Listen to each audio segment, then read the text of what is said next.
All right, guys. Today I'm gonna be reacting to Warren Cali, a video of from Hoover criminal to one of California deadliest serial killers. He killed confirmed 15 confirmed. I think he's suspected of total of 31 homicides. I don't know if those. Back to another episode of Warren Cali. In this episode. All right, guys, let's get to the video of Warren Cali. I'm gonna talk about one of California's worst serial killers, Chester Turner. Chester was born on November 5th, 1966 in Arkansas. Chester moved to LA, settling with his mom when he was 5 years old in South Central, around Century Boulevard, which was in the Hoover's turf. This move was because Chester's parents separated in the 1970s from his dad being abusive and his mom escaping that. Chester's mom always worked multiple jobs, even having to work 2 to 3 different jobs at a time. Chester was described as not having an easy life growing up and always having to be forced in the house with his mom not letting him do anything or even hang out. Most of his early years of life was helping his mom. Chester later attended public schools in LA, but dropped out of high school and later got put on by the Hoovers. He gained the hood name Tutu. He would be doing a few stints in juvenile hall for a bunch of fights and staying in issues, which later got him small stints in LA County Jail and several stints. From fights to up the food chain, he started with fights. He was poor. His mama had 3 jobs. Ain't nothing much she could do, but he could have chose to get some money to do some. Get some money, but he rather do fights or whatever.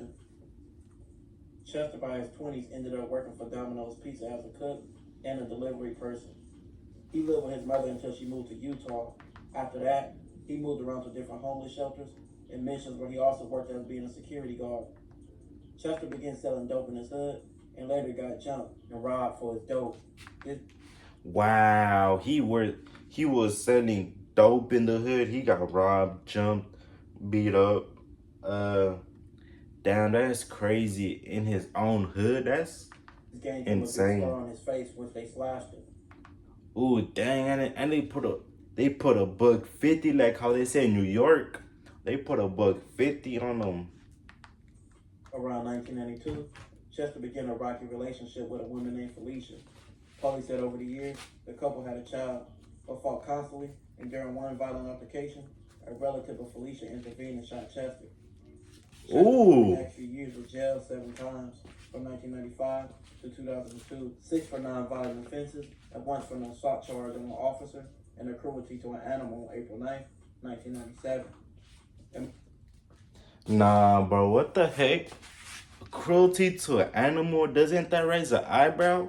Like, what? Who would, like, damn. March of 2002, Chester violated a 47-year-old woman for approximately 2 hours and threatened to kill her if she told the police. Wow, he raped a 47-year-old woman for 2 hours. And he told her, you call the police, I'm gonna hurt you. Convicted and sentenced to 8 years in prison for that crime. 8 years for just rape? Wow, that's crazy. They should have gave him more time. You see, if they would have gave him more time, he probably would have had a better mind process of like, dang, I'm not gonna do that again. Like, what was wrong with me, bruh? 2002, Chester agreed to submit a DNA sample as a part of a no contest plea to a charge. It was placed in a law enforcement database. A detective allegedly found that it matched evidence found in 2 murders and began looking for more. In 2004, Chester was in prison for a bunch of murders from death. Wow, they got his DNA, and when they discovered his DNA, they tied him to 2 murders. Damn. Decades back was traced back to him. 10 women were killed between 1987 and 19. Wow, don't tell me he killed off 10 females. That's insane. 98. Police never had no leads for them. Their slayings remained unsolved until the police cold case homicide unit began looking for them into the 2000s. It was many serial killers popping up in the 80s and 90s and targeting women and killing them, just like the Grand Sleeper, who I did a previous episode about. The murders Chester was said to be involved in is up to 20 killings, being in South Central, mostly around the Fig area. He gained the name the Southside Slayer. Some of the women Chester killed were Diane Johnson and Annette Ernest in October 87, Anita in January 1989, Regina Washington in September 89, Andrea Triplett in 1993, Desiree Jones in May of 1993, Natalie Price in February 95, and Mildred Beasley in November 1996. Also Paula Vance in 98, and a woman named Brenda in 98 as well. Prosecutors later investigated Chester and at least 2 other murders, for which another man, David Alder Jones, was convicted for. David Jones served years in jail for murders that Chester committed. David Jones was free from prison in March of 2004 after evidence surfaced linking Chester to those crimes. David Jones was later awarded over $700K for the false imprisonment. 2004, Chester was found guilty and was sentenced to death and went on death row for a long list of killings.